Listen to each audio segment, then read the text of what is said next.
additional materials? No. And any additions or deletions to the agenda? Nope. All right, this brings us to oral communications. Is there anyone that would like to address the JPA on matters that are not on the agenda this morning?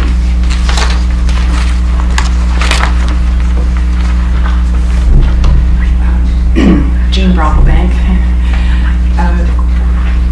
This is a very small problem with an easy solution. I like to give solutions along with problems.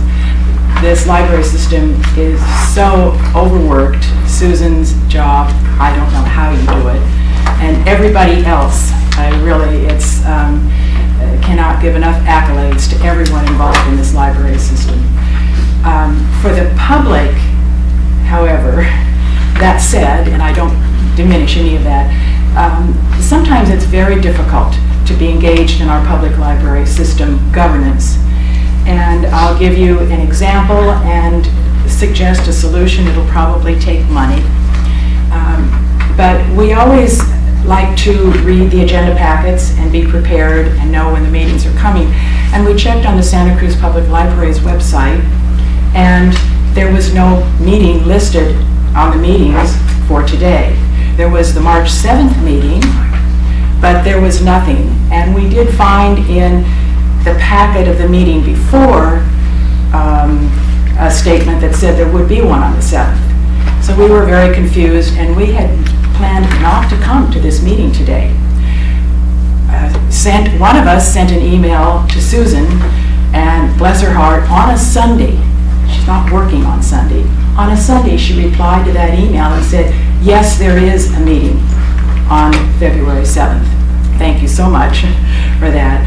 And then we said, well, the person that sent it, wasn't me, asked if that would be on Santa Cruz Public Library's website Monday, so that it would be properly noticed, at least somehow or other, for the Brown Act. And it was, and Susan got it done.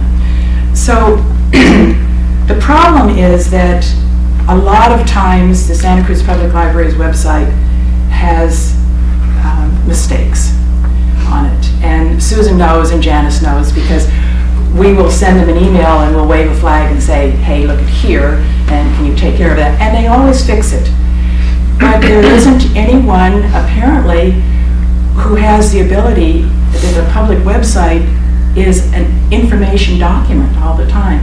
There isn't anyone who can consistently make sure that these things, these glitches don't happen. So my thought is Susan needs some help, and that will take money. And so that's what I'd like to say this morning to the board. Thank you. Is there anyone else that would like to address the board under oral communications? Seeing none, we're going to move to the report by the library director. I just wanted to note that we're doing a major change in our summer reading. I think there's been a lot of research done around library summer reading programs, and the most effective programs actually give books as prizes. This is quite a change, and it's an expensive change for us, but we really believe that it's a change we need to make. It's really important for children to have books that they own in their own home, and we're really grateful that the Friends of the Library are trying to help us make this happen. I think it will make for a much better summer reading program. The other thing I wanted to say is Barbara Corson passed away. I know many of you knew her. She's done a ton of things for the library, and we have a later agenda item. With her passing, though, the city of Capitola has forwarded a new member, Robert White, to serve on the Library Advisory Committee. He's a former SCSU librarian, wonderful person. We're really looking forward to working with him. We also had a resignation. Why am I blanking? Jim Ellen Campos, yeah, thank you. But Jim Landreth from Scotts Valley is now going to serve on the LAC as well. We will have one member that will term out this spring, so we'll be back with a request for a new member member later as well. Thank you to the jurisdictions for providing such amazing people to us. And we'll have a relatively new board, so it should be an interesting time. Are there any questions for Susan? Are there any comments from the public on this matter?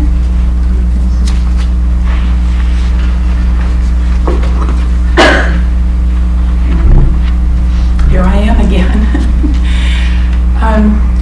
Two comments on the library director's report, and one of them has to do again with how the public can either be confused or be helped to understand their library system.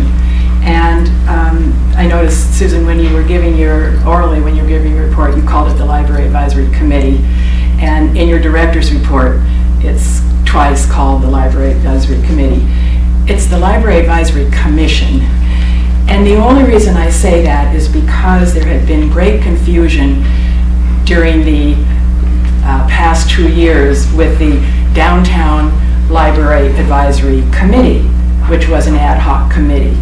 And I know committee, commission, but words have meaning. If we haven't learned anything in our learning from our libraries, words have meaning. And so I hope that great attention will be paid to that, to correctly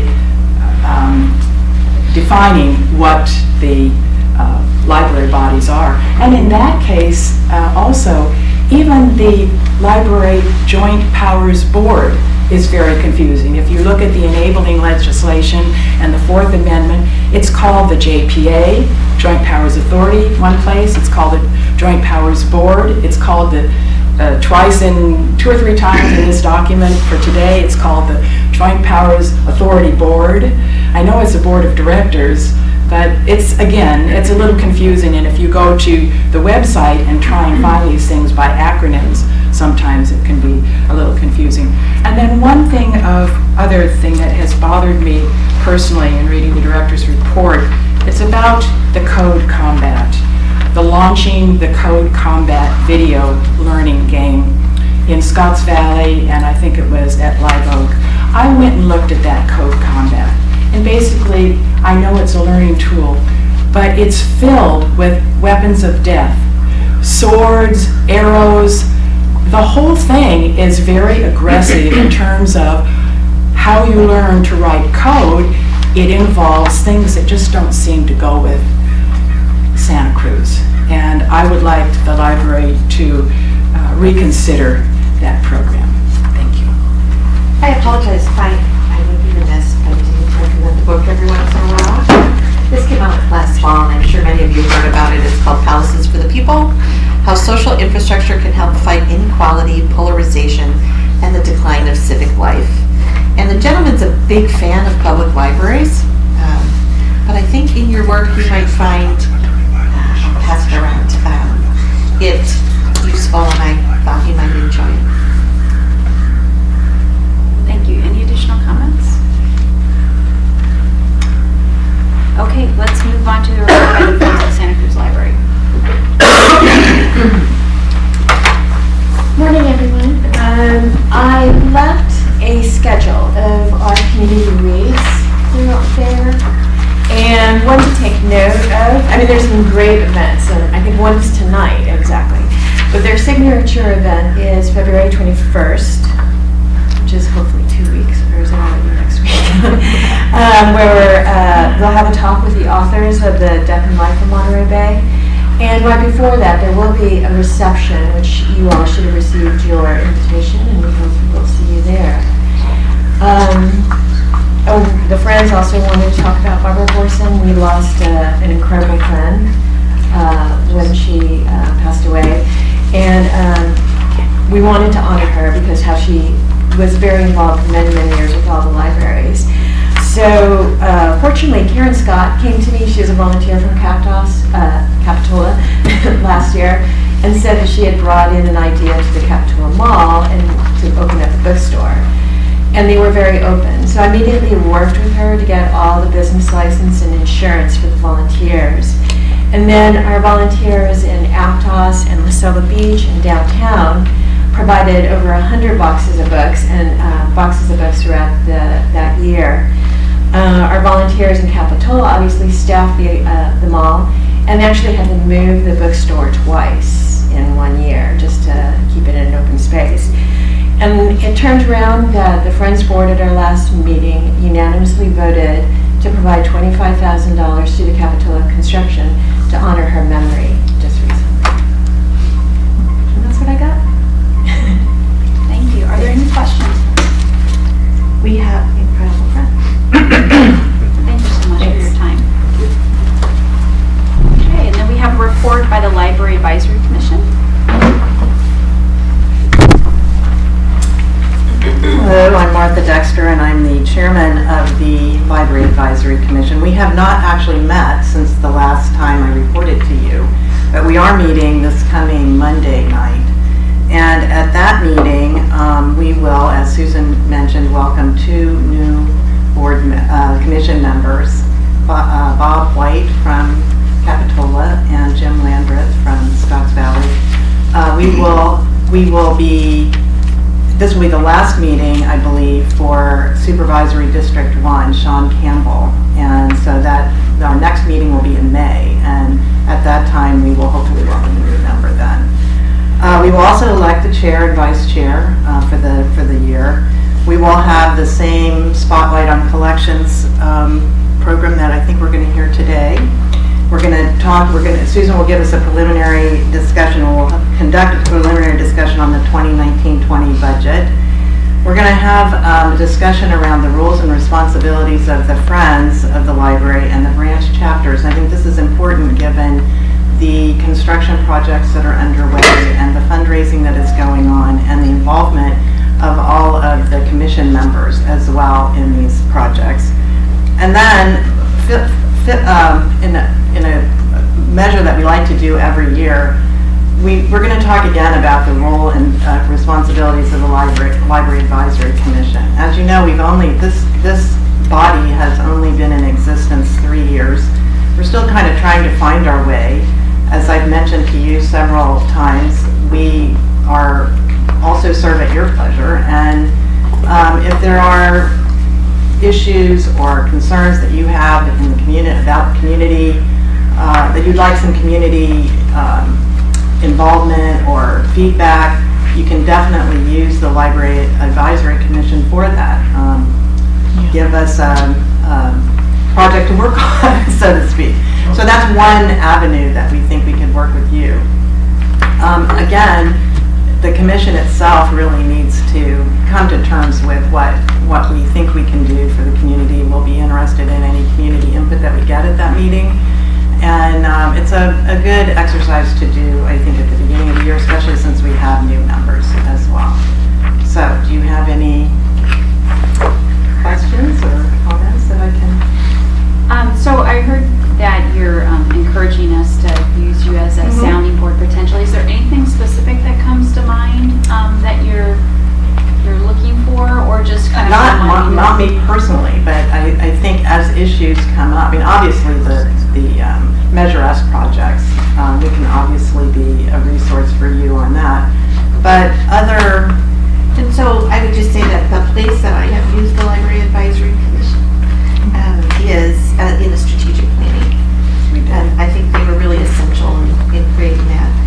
Most recently, we'll talk a little more about this, but this concept of community-led programming and how it might work.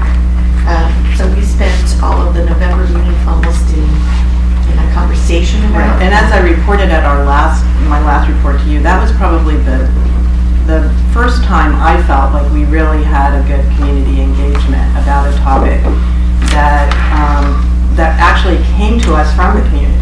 You know, there was a group in Felton that was really very interested in what this concept of community-led programming might be like, especially since they're building a new library. And we really engaged in a true dialogue around that and educated each other and the participants from the community about it. And the library staff were really, really helpful.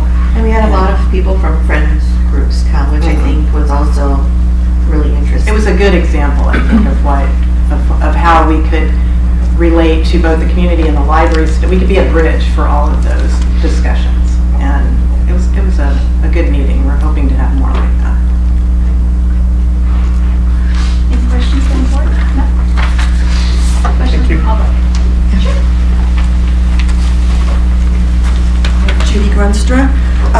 Well, I will be at that meeting, the LAC meeting, in the next few days, and I think that's a good way to be moving, because it has been confusing to know how to use the LAC to express the public's concerns or suggestions, so, you know, through them to you. So I'll look forward to that and seeing how they define how they will be a bridge between the two. Thanks. Any other questions on this matter? All right, moving to comments by board members. Are there any comments? Jamie? I guess I would just like to thank everyone for the kind words in capital of Barbara Gorson. She was a real leader in our community, dedicated supporter of the library, an inspiration to many. She served on this board for many years, was the chair for many years. Passage is very sad, and also at the same time, I think, you know, it was her time, and it was it's very sad for all of us, but at the same time, I think the kind words everyone has said is really appreciated. And I also want to acknowledge the Friends for the donation for the Barbara Gorson Room, Capitol branch. I think that'll be a wonderful way to celebrate her life and her support for libraries for generations to come. Thank you. Thank you, Jamie. Is there anyone else that has any comments at this time? No? All right. That takes us to the consent calendar. Are there any items that a board member wishes to comment on or for at this time? Yes? Felton naming policy. Okay. All right, so we've got item H. Anything else? Is there a member from the public that wishes to pull an item? Yes. F, the work plan, I just need some clarification on some wording. Okay. All right, so can I have a motion for items A, B, C, D, E, and G at this time? So moved. Okay. Second. Okay, it's been moved and seconded. All in favor? Aye. Opposed? None? Okay, so those items are passed. So we'll pull off item F, and if you had a comment? Oh, right now? Yes. Oh, okay, so Sandra. Yes. Okay. Yeah. On page 80 of the work plan, transformative spaces, and there's section special projects, and I see the phrase multi-use facility partners determination for downtown. I don't know what that means or implies. Was there a discussion of partners?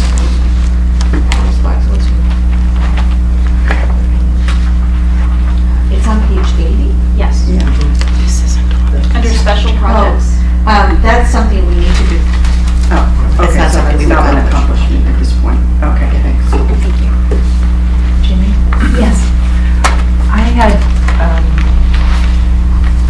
I had a question that's not on the consent agenda, but it's a staff report in the packet, and I thought it was on the D, financial report for the second quarter, but it's not. It's on page 104 of the packet. It's a staff report from Kira Hennepin, Principal Management Analyst, and I don't know where I'm supposed to... So when we get to the regular agenda, then we can go ahead and you can make your comment then. Oh,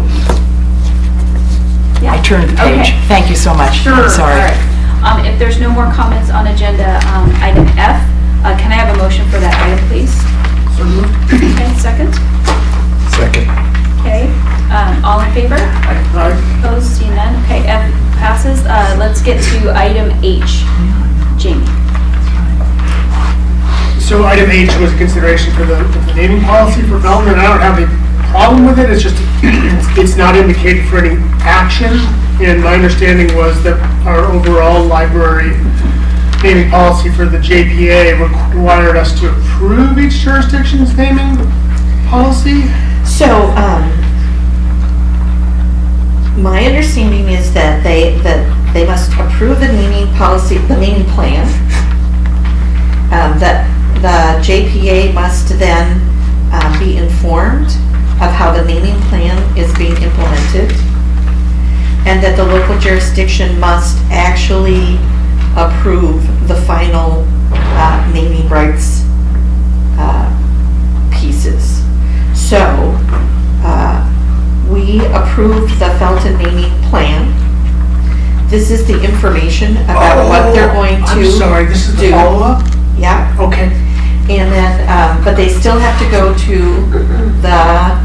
the board and get the final approval for this implementation of the naming. So I actually have the secondary follow-up step to do as well. Yeah, you'll just, and all you have to do is submit it for information. Okay. According to the policy, the JPA policy. Sorry to take your whole time. That's okay, this has been confusing to me as well. And Okay, thank you. Okay. Is there any member of the public that has a comment on item H? Okay, seeing none. Do I have a motion for item H? So moved. Okay, and a second? Second. Okay, it's been moved and second. All in favor? Aye. Opposed? Seeing none? Okay, so H passes. All right, so that takes us to the regular agenda. Just has to break. Because I want to say that Capitola is one of our busiest libraries. And normally when a library of that magnitude closes, you see a significant decline in use. And our CIRC went up 3%. And I just want to acknowledge that. I actually think that Measure S and the buildings are creating a buzz. I also think that by adding hours at Aptos and Live Oak, the staff are really trying to maintain their customer base. I'm really grateful to them for that. But it's really, really extraordinary for our CIRC to be going up under these circumstances, and I'm proud. Thank you. Okay, general business. So item A, elect chair and vice chair. So can we have a motion, unless you'd like to do the staff report again, for both chair and vice chair? So moved. Okay, so that would be Carlos and Jamie for chair and vice chair. Do we have a second? Okay. Is there anyone that would like to comment before we take action? Seeing none, can I have a vote? All in favor? Aye. Aye. Okay, opposed, seeing none. All right, so that passes. And you are the winner. We're the winner chicken dinner, all right. Okay. Yes, I know. No, I was told not to. Oh. Well, we negotiated. Yes, we did. When it took effect. I see. I take direction. Okay, so we're moving on to item B under general business, which is spotlight on collections, and we're going to have a presentation. Sarah Harson is our new collection manager. She took, you started about a year ago? In March. And she has been wonderful. We're really excited to have her. But we wanted, especially as we go forward into our budget process, just to have a conversation about the collection. So as Susan said, I'm Sarah Harbison, manager of CMS, which is Collection Management Services. The CMS team is responsible for the selection, acquisition, cataloging, and processing of all the library materials. This department also includes ILL and a library loan, the courier service between the branches, and we also maintain the CID, the Community Information Database.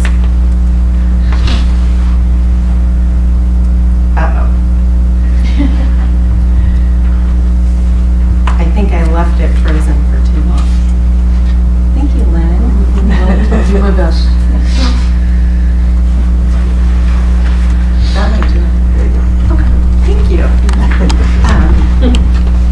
It wouldn't be a PowerPoint presentation without some sort of technical difficulty.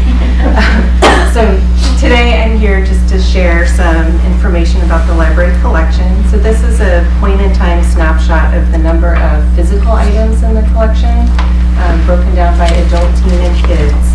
So these numbers are constantly changing because we have a constant flow of materials in and out of the collection. We're ordering throughout the year, so we get new materials every day. In addition to the physical materials, we also have e-resources. We provide access to e-books, e-audio books, streaming video, music, magazines. So I just wanted to point out a few things. Overdrive, we have a shared collection between 19 libraries in Northern California, and then we also purchase titles that are just for Santa Cruz Public Libraries patrons. And we also participate in Cloud Library's Cloud Link program, which provides a shared access to participating California library collections in Cloud Library. We also provide access to 43 premium research databases, and this is a list of the top 10 most used databases. Some of these databases are funded in part by the Genealogical Society of Santa Cruz County, and we're very grateful for their support. And then many of the databases, of the total of 43 that we have, we pay through CALIFA, which is a statewide organization that leverages the buying power of public libraries. And these are some of the types of collections that we have.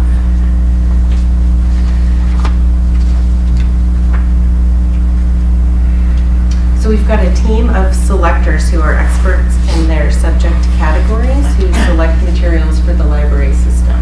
So that includes both the physical and the e-resources.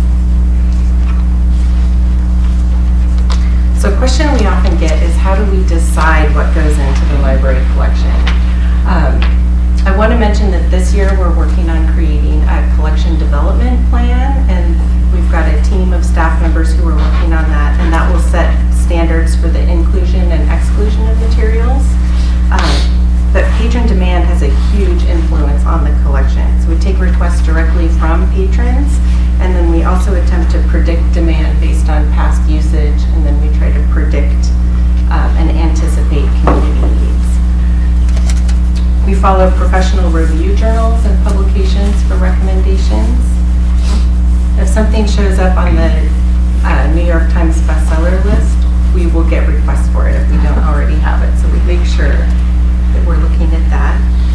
We pay attention to awards. At the ALA, American Library Association Midwinter Conference last month, they announced the Youth Media Awards, including Coretta Scott King, the Caldecott, the Newbery, and Prince. And we were really excited to find that we already had those winners in our collection in a variety of formats. So print, audio on CD, and even in large type. We keep an eye on local author events and look at the the author profiles and local publications. And data plays a big role in how we select materials. We get a lot of reports from our ILS, Polaris, and we also use Selection HQ to help us with data to help us make our decisions. So this is an example of one of the reports that we get from Collection HQ. So it's kind of tiny, but it's called Grubby Items. And so we review items for grubbiness after 70 circulations. And oftentimes they are pretty grubby after being checked out 70 times. But here you can see that staff is doing a really great job of keeping the collection fresh. So the first bar is from 2012, and then we've got 2018, and then just from last month, January 2019. So we've dropped down in our grubby items. We have some standing orders for titles that we know will need new editions of each year, so we don't have to remember every year to go in and buy J.K. Lasser's Your Income Tax. We also strive for a diverse and inclusive collection. It's important for everyone in our community to see themselves on the pages of a book. And just as books can act as mirrors, they can also be windows to characters and cultures different from one's own experience, which helps build empathy. And this represents the materials budget. So the green is the revenue. The yellow is the one-time collections funding that was approved for this year. And the orange is the donor trust. And then that tiny bit of red, it looks so small on here, but it really plays a huge role in what we're able to do. And that's money from the Friends. And we're really grateful for that. Vivian, it might be a little bit bigger by now with the last check. And this is a breakdown of this year's materials budget, so just showing what's spent for the those premium reference databases and the e-materials, media. We've got nonfiction at 16% and fiction at 19%. And then this is spending by audience. So the blue is adult materials, the green is children's, and the yellow is teen. A couple things that I want to note about this is that kids' books tend to be less expensive than adult books, so we get more books, more kids' books dollar for dollar than we do adult books. And this year we actually shifted our percentages a tiny bit in favor of more children's materials. And so far it's working out pretty well, but we're keeping an eye on how that's going. So in order to keep our collection fresh and relevant, we weed on a continual basis. So every day, staff at the branches is weeding materials. This is particularly important in the areas of nonfiction. So students need to have current information for homework and reports, especially in the areas of the sciences and biographies. And our youth selector likes to remind us, providing out-of-date and incorrect information creates a barrier to knowledge. So this is an example of a book that was recently weeded that we don't know if it actually made it to 70 circs, but it's very grubby. You can see it's been well enjoyed. And it's just going back. It says some things are yucky. Yeah, some things, this is a yucky. Okay, these shelves show the chapter book shelves just right through that door here in the downtown library before and after weeding. So you can see in the after photo that there's more room for new materials and the books are able to be displayed face out, which is much more appealing to kids when they're browsing the collection.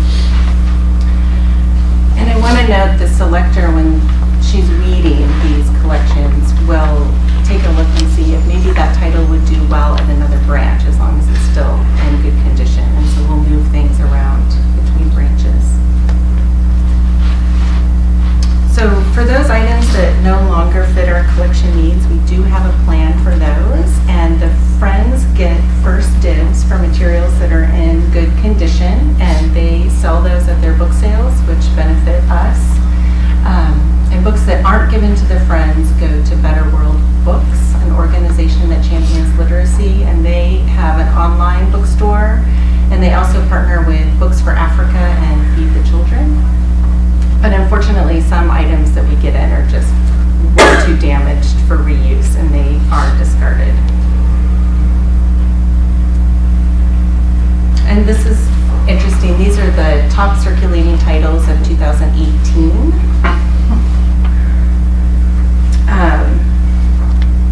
And then skip ahead just to 2019. We've got the most requested items just from last month in January. As you can see, the books are available in a variety of formats. The selectors are always monitoring the holds lists for items, and they are trying really hard to balance how to use the limited resources they have to meet demand. So, And Sarah, so for example, Becoming by Michelle Obama has 134 people on hold for the book, 116 for large print, 67 for audio, 125 for ebook, and 220. And those are really unacceptable levels. yeah, it's a really long And it's a 3-week period. So, you know, the one thing that people don't realize when they see these, though, is we have multiple copies. Yeah. So it's not like you're multiplying that by 3 weeks. So for the print version, not the large type, but just the regular version of Becoming, we have 87 copies right now. But it's still a very long list, even with 87 copies. And some of those are lucky days, which don't go to fill holds. Jamie, did you have a question?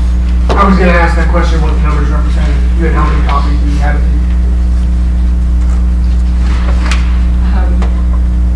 So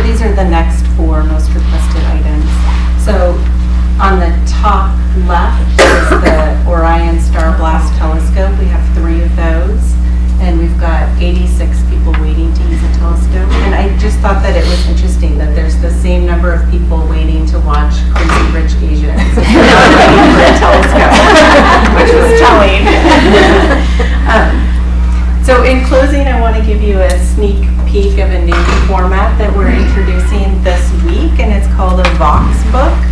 And it's similar to those books that have the audio CD inside, but this one has a digital audio player embedded. And it's got a little speaker, so a parent and child could read it together, or there's a headphone jack, so a child could read it independently. And we've got about 60 of them that are being rolled out this week, and we're really excited. How much is something like that cost? These are, I'd have to see, they vary. They're more than the regular picture book, of course. I can get back to you, but I'm going to estimate between $30 and $40. Okay, thank you so much. I appreciate your presentation. I must say I'm amazed. I had not a clue how wide and broad your collection is and the kind of material you have. It's really impressive. Thank you very much. Are there comments or questions from the board? I'm going to restrain myself because I'm such a data junkie. I could ask questions about this all day, and I don't want to keep everyone busy. But I'm curious. So, on average, about 70 checkouts is what sort of the hard copy books tend to go out. What is the average? I know there probably isn't a fixed number, but an average price for a hard copy book? And that's a tough question, I can imagine, because probably varies by several $100%. For an adult fiction hardcover book, it's about $28 is the average. Okay. And then so then the e-books, what do they cost? So there is an advantage to e-books. Because they don't wear out. But some of them have timelines, don't they? That you only buy it and we only get it for 26 uses. Oh, really? So they wear out? So it is interesting that the publishers are still trying to figure out how to sell ebooks to libraries. In a perfect world, you would own an ebook and any user could use it immediately. We have the technology to do so. But what they've tended to do is put a print model over a library use. So only one person can use an ebook at a time. Oh, well, yeah, I know that. That an ebook will just explode after 26 uses. And they have all sorts of, depending on the publisher, because they're still trying to figure out their revenue model. All right. So there isn't a clear answer, because I was trying to get my head around, okay, so $20, $30 for a book, 70 uses, 40 cents a use. Ebook, you buy it once, maybe you have it forever, then you advertise it out, but if they blow up after 26 uses, it doesn't. It's just a different cost model. And we have different models too with our ebook providers. I can imagine. Yes, and after 26, some go longer, some we get just for a certain amount of time. So you own it for a year. We get for a year, and maybe it's simultaneous use, but then we have to repurchase it again to provide access the next year. Huh. Interesting. All right. Okay. I will end my question. Thank you. And are there any questions from the public? If you could come up to the podium and ask, or any comments? I just had a quick question about, I want to say something about the lease collection, that we don't actually buy 86 copies of Becoming and keep them all, right? Thank you for that. Yes, we do have a lease program. So for popular titles that we know will be very popular at the beginning, we do lease some titles and then we send them back and get credit for them. That's good. Other questions or comments? Will this presentation be available online? In case certain things went by fast, I might like to see again. I'd be happy to share it with you. Okay, thanks. You have my dream job, by the way. I would love to be doing that. And I've always been very happy with the libraries. They always get what I request, pretty much. So are you still buying reference material, hard books, reference? We are a lot less than we have in the past. We are. All right. Okay, thank you very much. Then we'll now move on to the next item, which is item C, patron data privacy policy. I had planned to put this before you for approval. I was contacted by a group of citizens who are really interested in data privacy issues, and they went through a series of concerns with me about our policy. What I would like to do is meet with them again and see if I was very open to the kinds of things they were saying. I think that it improved the policy. What I'd like to do is meet with them again and bring this back to you next month with updates. Again, I don't think that the goals are in any way changed. I think it's just language that clarifies to the public how their data is being used. Okay, so we're going to defer this item to if next that's month. okay. Would you like to comment about this item? Yes, please. Well, I had read the packet and everything that was in there, and I wanted to say that I liked what I read, and even though you say it's going to be changed somewhat in meeting with that other group, that as a member of the public, I am wholly and completely comfortable with what you are proposing, and it sounds good to me. I think we're on the right path. Okay. Any other comments on this item? Okay, we're going to defer the action on this item until next month. Item D is the library security cameras policy. And my goal had been that we would approve the patron privacy policy and then move to the security camera policy. But because these are controversial in nature, what I wanted to do is we'll delay this another month as well, but I wanted to make sure that our original draft is out there so people that are interested in the topic can respond appropriately. Okay, so we're going to defer this item, but any comments on this item, please? Again, I'd like to say that I read the draft policy, and I completely support what you've written as drafted as a member of the public. Okay, so we'll defer that item as well for until next month. Item E is fiscal year 2019-2020 budget assumptions. And Kara, if you'd like to join me, where's Kara? She's sick today. Oh, Kara's sick today. So we meet in February and March, and May and June. And we need to have the FY20 budget complete by May for approval in June. So my hope was to begin to have some conversations about where we see the budget going so that we can accomplish those timelines. Marcus will come next month and go through our forecast with us. What I really wanted to lay out though is that the Measure S projects are going to have an impact upon our budget in two primary places. One is staffing, and the other is maintenance of our buildings in the long run. We are still down significantly from our peak. At one point we had 120 FTE. We're currently at about 93. We have not gotten rid of any sites, and we're about to expand our physical facilities dramatically with Capitola and with Felton. We were asked by the City of Santa Cruz as part of their budget process to submit any requests for additional FTE to them. We have submitted 2 FTE librarians and 3 FTE library assistant 2s. Now the timing of when those need to be implemented I think is open for discussion. I also want to say that I think we're below average in terms of our professional staffing levels, particularly at the librarian level. And as we look at how our programs and services are changing, the real growth is in community learning and creating big active community centers, and we will need staff to help manage those activities. I understand that we don't necessarily have an increase in the budget coming.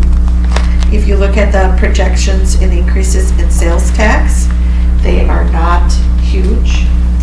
And our MOE funding is being held static for at least 2 more years, though the City of Santa Cruz provides an increase of $70,000 each year. To manage these new buildings, I think there's a variety of approaches that we can take. We have talked about renegotiating hours every July 1st, and it is the simplest thing to do. One of the things we've done is implemented regions, and so as we look at hours that we can afford, I think one of the ways we can do it is to do regions and tiers. Like certain types of libraries are open 55 hours a week, certain types of libraries are open 45 hours a week, and certain types of libraries are open 35 hours a week, and we're coordinating within a region so that people have a 55-hour-a-week library within 10 miles of their home. You know, there's ways you can do that. One of the things we've been working with the union on is working conditions, looking at our assumptions about minimum staffing levels. We do require 2 people in the building. There's a lot of reasons to require 2 people in the building. I think we have to look at our vacation approval process. We have been running into trouble this year because we rely so heavily on temp employees that there have been moments where we cannot staff our buildings. We've had 4 where we've literally had to close the building because we don't have enough staff to be in it, and we can't find anyone to take the hours. And so that really shows me that we're at the limits of our staffing against our hours right now. I don't think we have any capacity internally to add hours or programs or services with the staffing level that we have. And then, again, part of what I'm looking at here is when a building closes, their FTE is available potentially to reallocate to other activities. So, Capitola staff are currently at Live Oak and Aptos, and hours were extended at those 2 libraries. The truth of the matter is we need to pull the Capitola staff about 6 weeks back, 6 weeks before the new library opens, because they will literally move the shelves and put the books on the shelves and set up the library for opening. So there will be a down period where Aptos and Live Oak have to restrict to their old hours, and it'll be about a 6-week period and 6 weeks before the Capitola Library opens. But there's some float in all of this with library closures and openings. The float isn't as apparent as it seems because, so for example, if we close Branson 40 and Garfield, those patrons are likely to come downtown, and some of those staff really need to be used for the growth in the downtown usage rather than for backfilling a closure or backfilling increases at Capitola and Felton. Do you see what I'm saying? This is many balls in the air. What I want to say is I'm committed to working hard within the budget I have to making this work.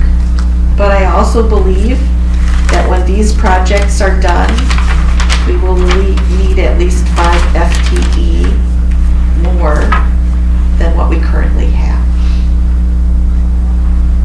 And that really isn't anticipating the growth in use. That's 5 FTE to staff the buildings we've got. And then I just wanted to start the facility operations. We're looking at national benchmarks through things like BOMA, Business Operations Manual. These are national groups who figure out what we should be spending per square foot. We believe we should be spending about $10 a square foot on both operating and capital, and have a capital reserve for the buildings if we're going to not get into the situation we've got into currently. And so we believe that we need about $400,000 more a year to really maintain maintain our buildings. Again, I think we can step into that $400,000 because we're going to be starting with relatively new buildings, energy efficient buildings, and not a lot of deferred maintenance. But if we don't schedule that $10 a square foot and get to that point in about 5 years, we're going to start then developing deferred maintenance lists again. Marcus, do you want to add anything to that? Dangerous question. I have a question for Marcus. On the sales tax forecast, I know that's a critical part of our revenue stream. There's a new policy at the state level based on a court case that happened in Idaho, or where is it? Wayfair. Yes. So how have that? So in theory, that should start. Maybe you can explain that to the. So the answer is, don't get too excited about it. Okay. Because I was excited about it. California's already been pushing the industry remit sales tax to the pool, so we already have it. We're collecting a lot of the sales tax already. Other states, not so much. So that decision for other states is a meaningful change. For us, it's good, but it's not going to materially change anybody's sales tax flows. It's going to add some, but not material enough to say, whoa, we've, this whole game changer. So that's the answer. Okay. And the reasons why are we're already collecting sales tax from Amazon. We're already collecting a lot of online sales taxes. What they're going to pick up, if they can figure it out, is the third party resellers. Right. There's AB 147 with the state that could change and reduce the level of that gain. So the answer is it's complicated. Don't get too excited. Okay.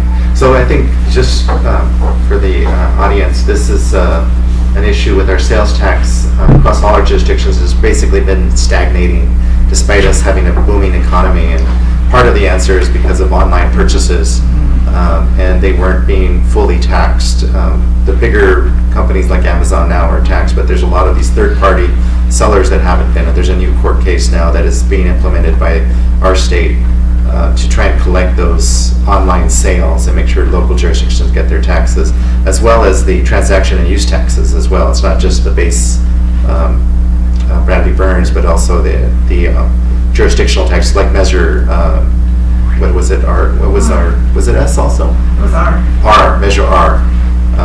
So the other issue though is with sales tax is that people are just not buying as much stuff anymore, and they're doing services, they're going to concerts and Right, like instead of going to Blockbuster, people are going to Netflix and to Hulu. We don't get any taxes on that, and the demographics are changing where you retire, you don't purchase as much, and the millennials are leasing, renting, and not acquiring.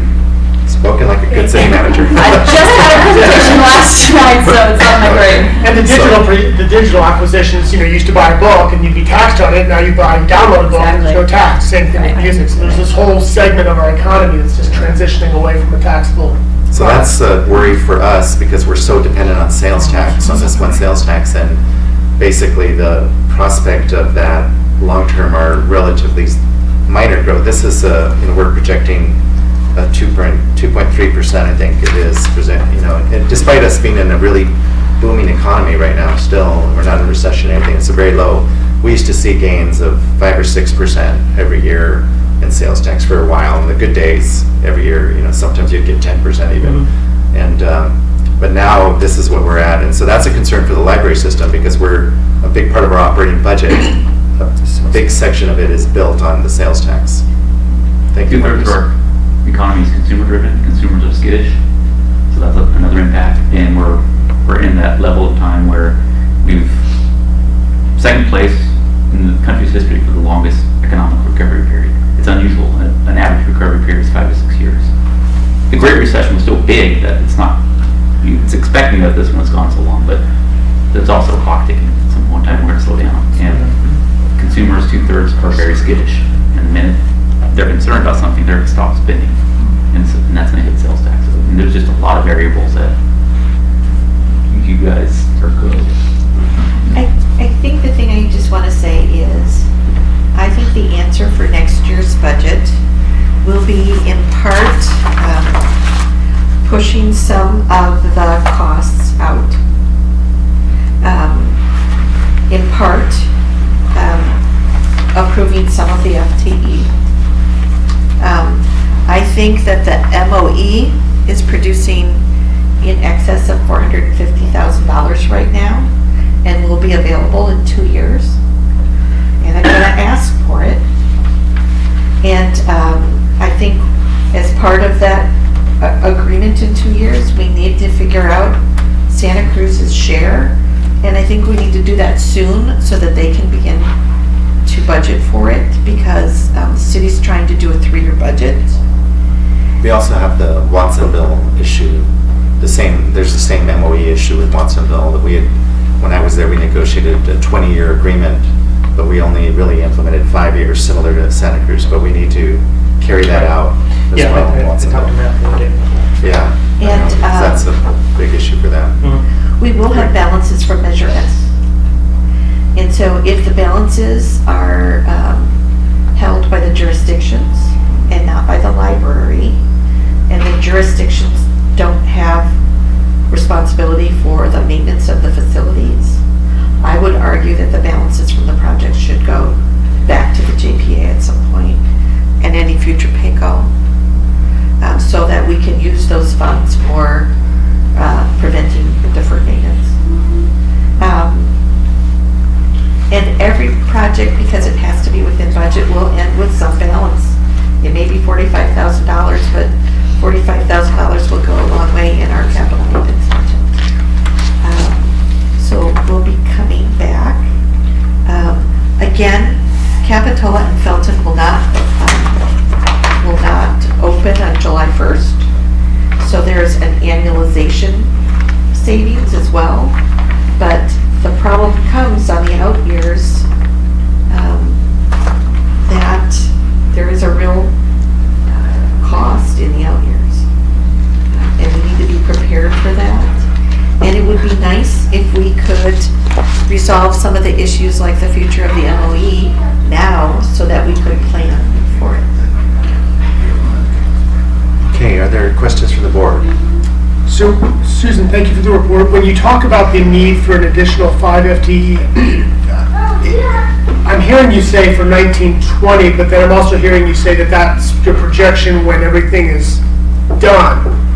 And so help me understand that. Capitola, we're going to be, you're talking about 6 weeks before move-in. We're scheduled for move-in really at the end of next fiscal year. So the real growth in scope of the library that has an impact on staffing will occur at the Capitola and the Felton branches, because they are increasing the size so dramatically.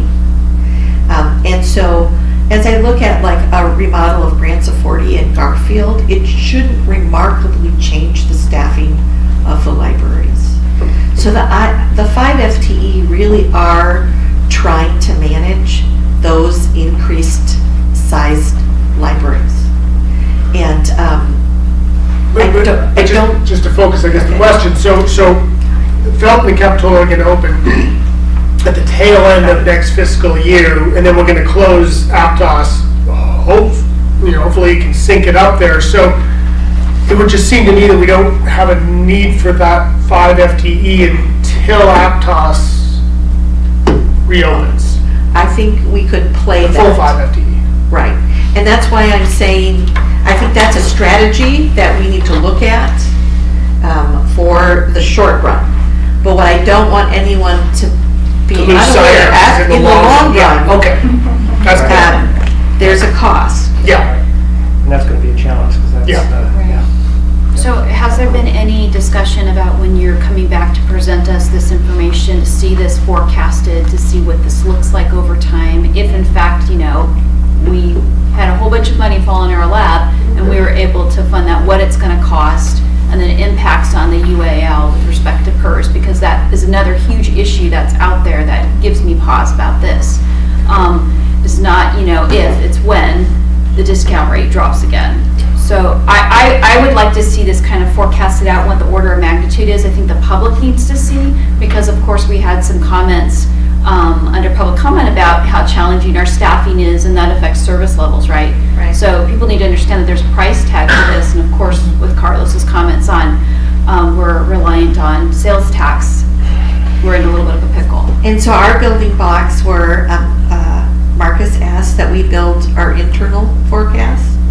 So he'll come next month with the revenue and applying these expenditures so that we can see that. So we can make a recommendation in May for approval in June. And have you thought about anything with the conversion of the pilot temporary hours, and perhaps that could be a stopgap measure and convert that over to whatever equivalent it is to an FTE? It's one of our strategies. Okay, good. Other questions from the board? And members of the public, comment or questions, please. Well, I read this report thoroughly also, and I came to all of the conclusions that have been discussed today. And I'd like to add two more thoughts in this mix. Number one, we're talking about, first of all, I'd like you to know I never buy anything online. I make no online purchases.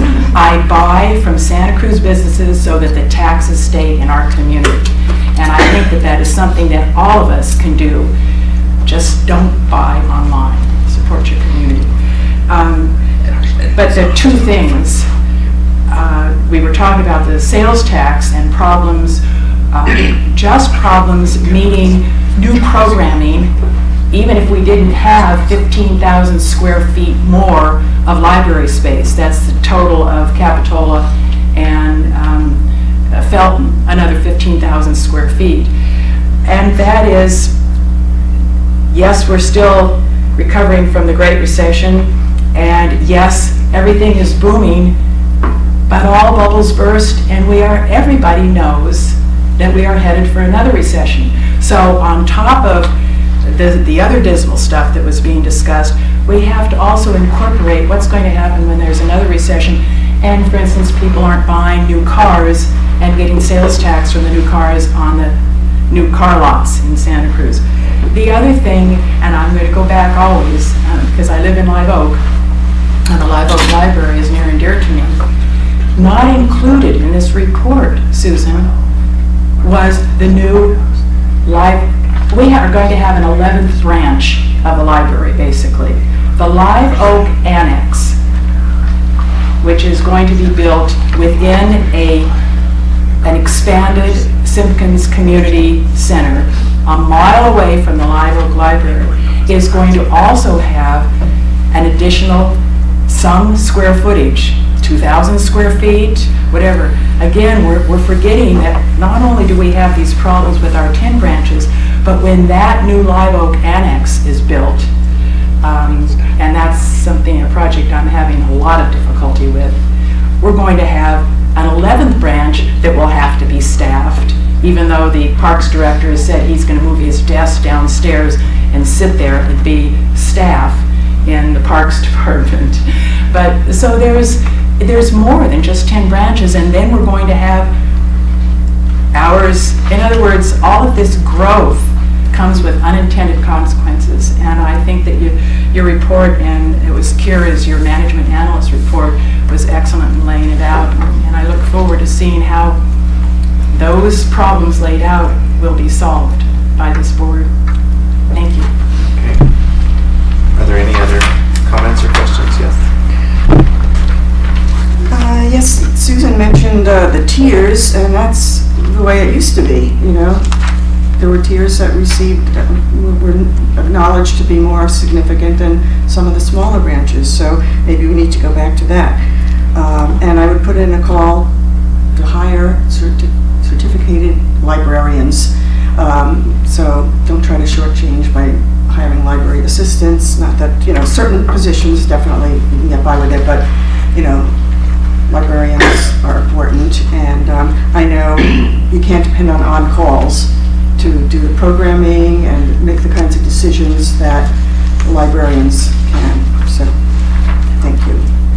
And, you know, I think I don't know what the advocacy role of the JPA is, but you need to make the case, you know, to the public that more money is needed, people get what they pay for.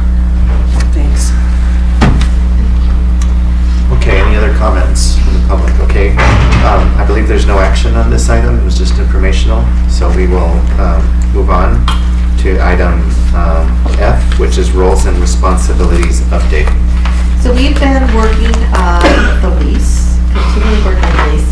One of the suggestions you had for us was to go and have conversation with some of the clients about some of the issues within the lease.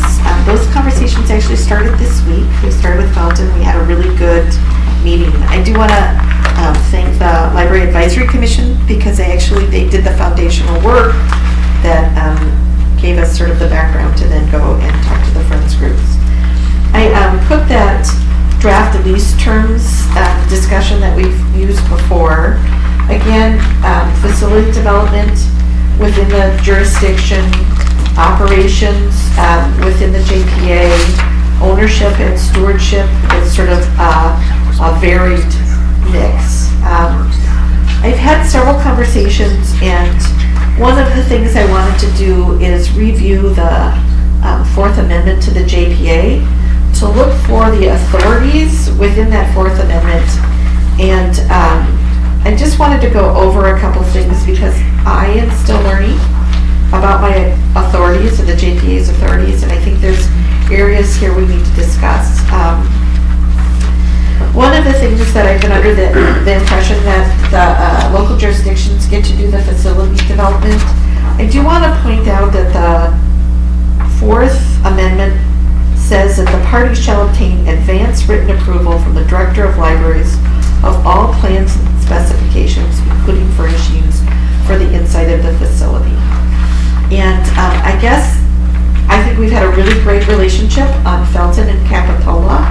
I think that's worked out beautifully, but I want to articulate that I have that authority and that I feel it's my obligation to use that authority.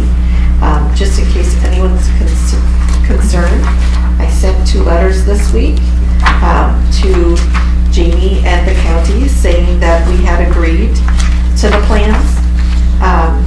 But in the future, as we move forward with the projects, I really want to make sure that I exercise that.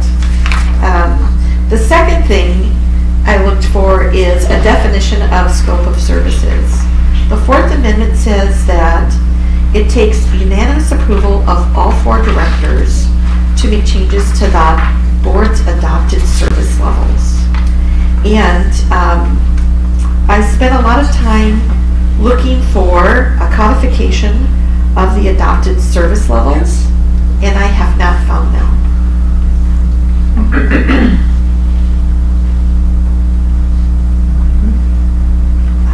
Jamie? I guess I would just note that section D9 or in the JPA scope says that the service levels, staffing levels type shall all be determined by the governing board with the goal of maintaining a 10-branch system. So that is stipulated in the JPA itself, not that there's going to be a 11-branch system. I mean, that's the fundamental goal of the JPA.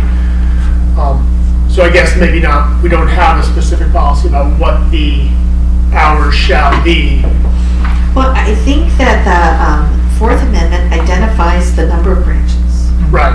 I think annually we approve both the hours and the staffing levels. It requires unanimous approval. And it requires unanimous approval. Yeah.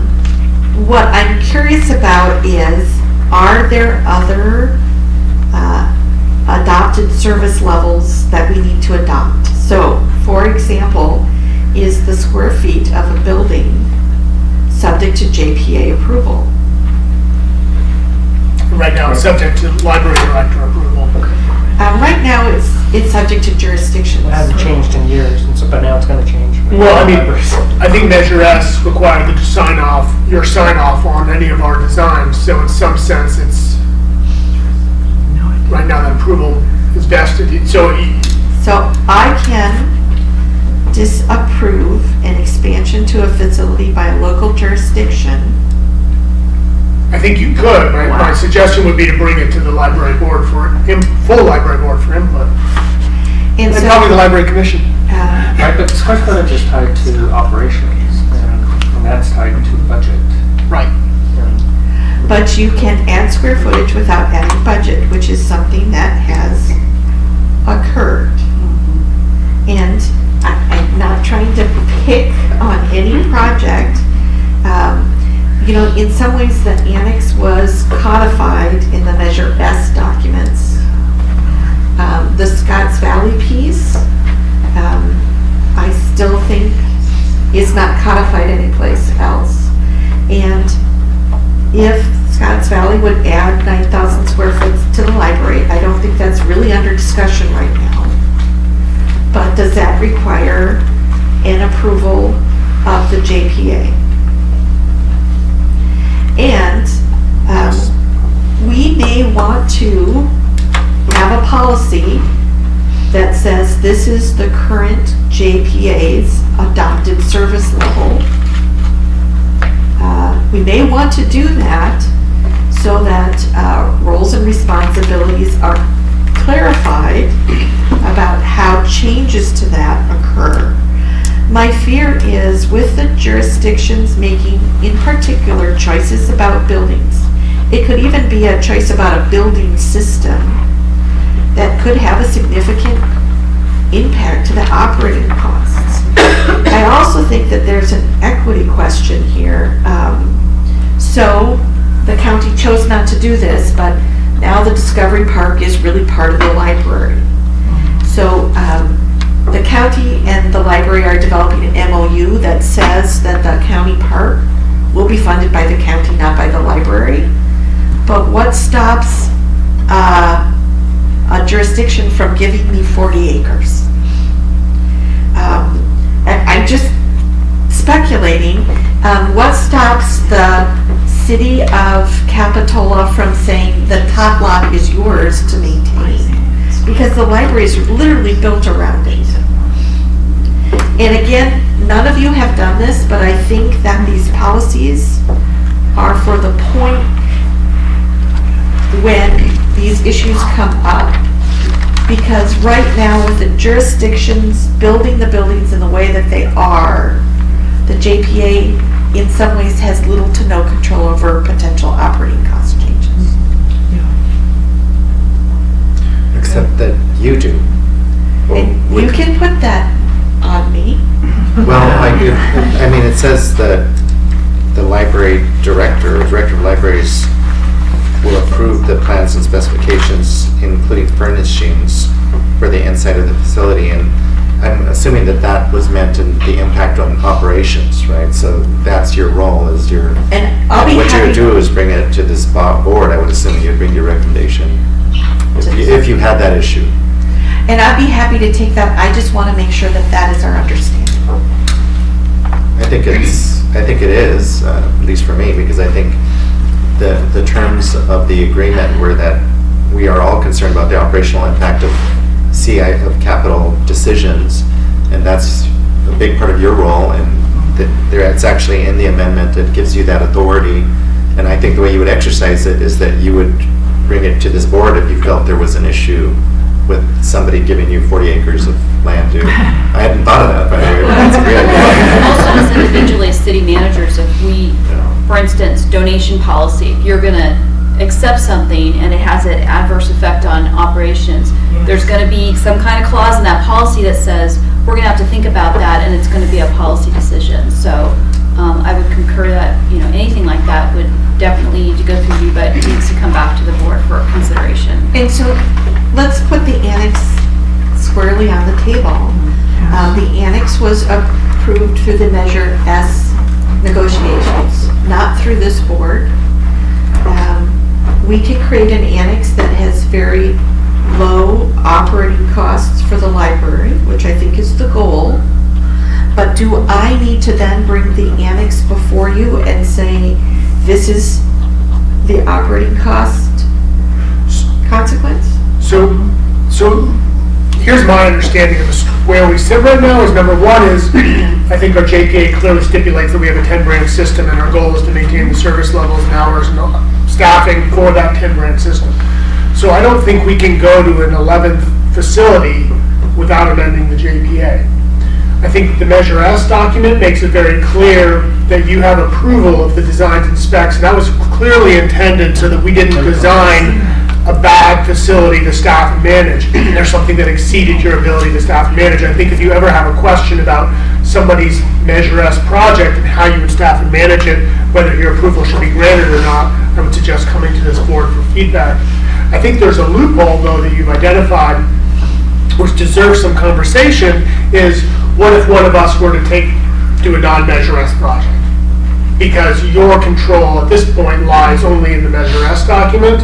It doesn't lie in, let's say the city of Scotts Valley were to embark on a general fund funded change to the Scotts Valley Library.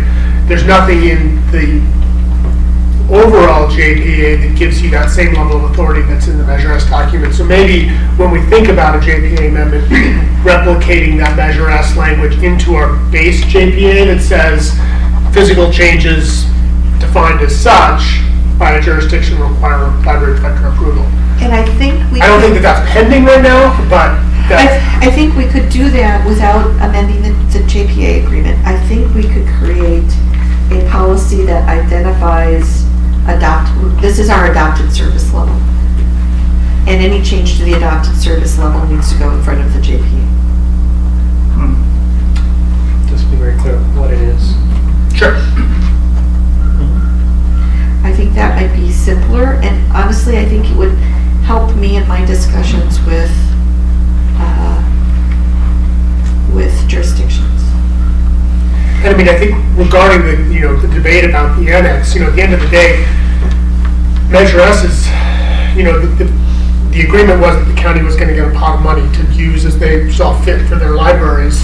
And the language about the 10 branches was really intended at that point to be clear that we have a 10-branch system and we're not, nobody's creating an 11th branch out of this. So if at the end of the day there's an annex in Live Oak,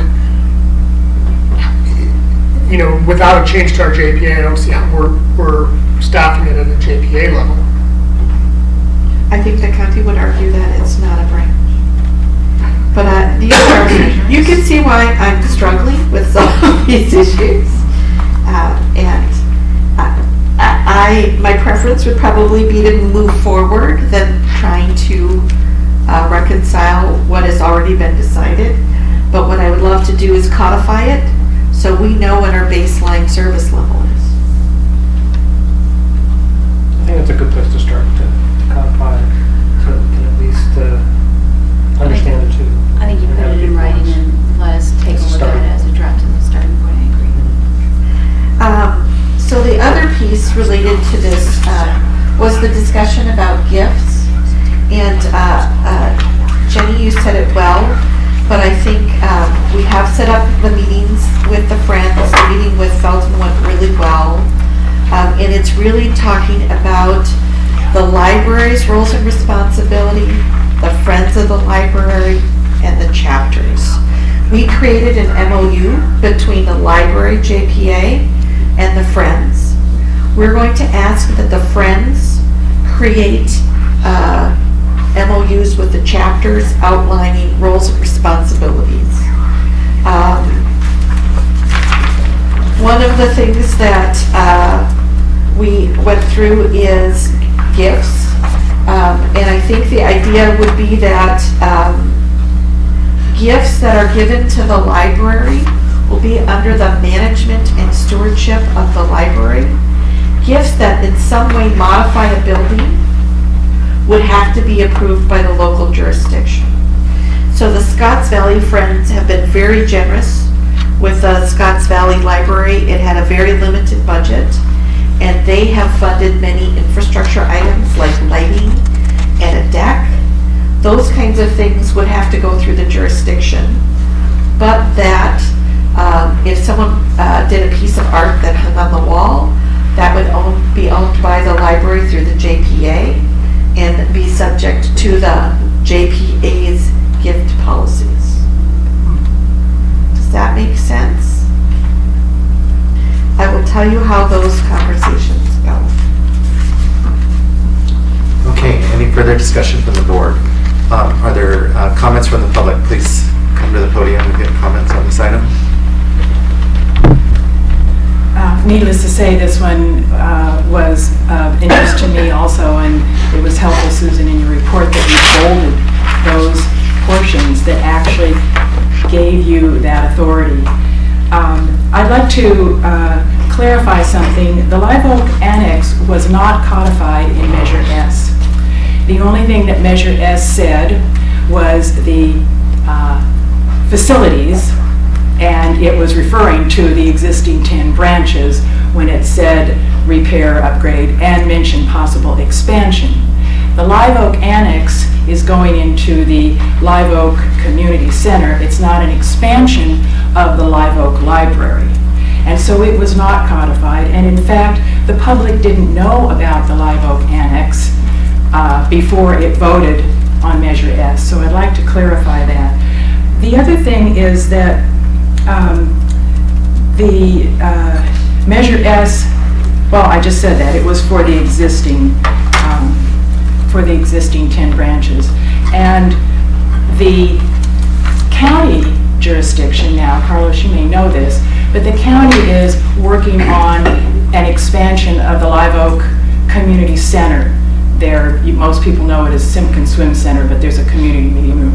And the county is going to use county, I think it's Measure G funds, to expand that building. So the county wanted to upgrade its community center.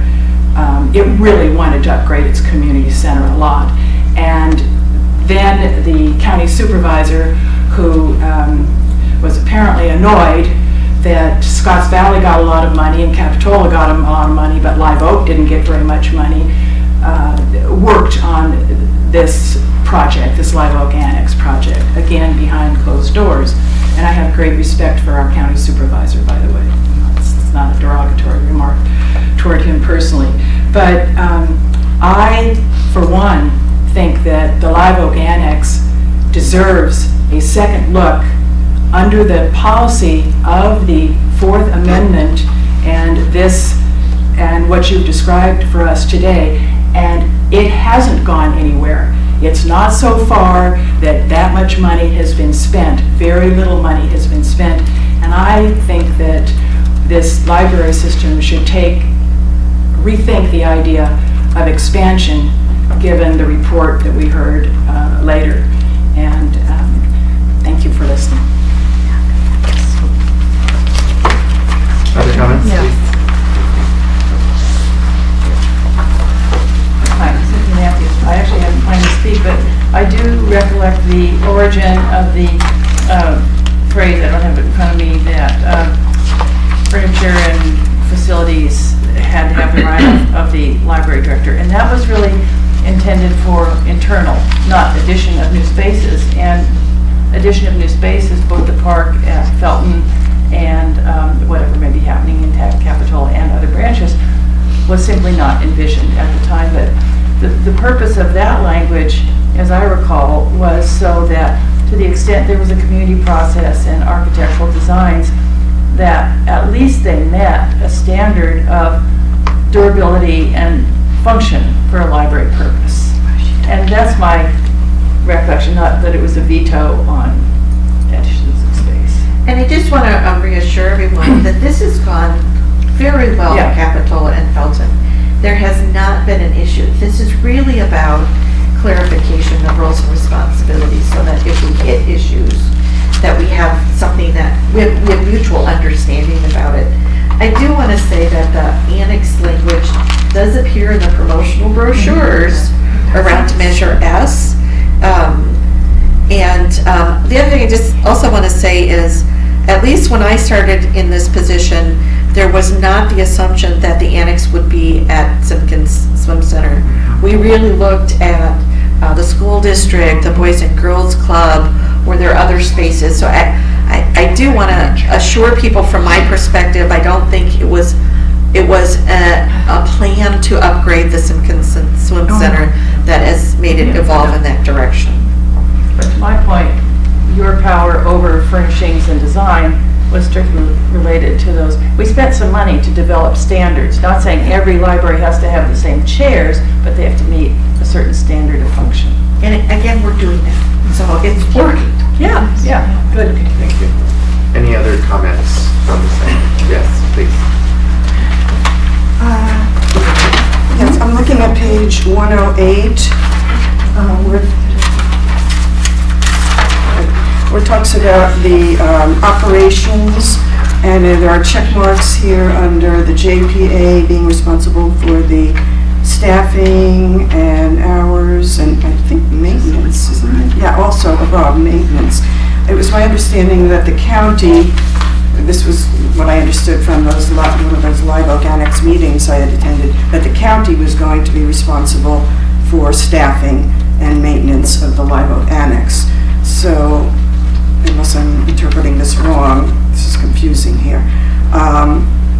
Yeah, the whole Live Oak Annex shouldn't have gone this far. I think we've expressed our concerns to you about that. The language is not in Measure S. It is a 10-branch system, and that's $5 or $6 million. So, is it a library? Is it not a library? There's really no books there. There's a book drop. You know, if the community center wants to add computers and study rooms and things like that, you know, to their property, all well and good, fancy landscaping, a new entryway. That's not what Measure S money, you know, should go to. Thanks. Okay, any other comments? Okay. And this item Will be an ongoing discussion. was on discussion purposes. Okay. So we'll move on to our last item on the agenda, which is item G, which is a budget. It's an amendment to the 2018-19 budget to accept and transfer amount funds. And it just, $25,000 is the point at which it triggers JPA approval, so we have brought it before you. Any discussion? Any comments from the public? Do you have a motion? So moved. Second. There's a motion and a second. All in favor say aye. Aye. Any opposed?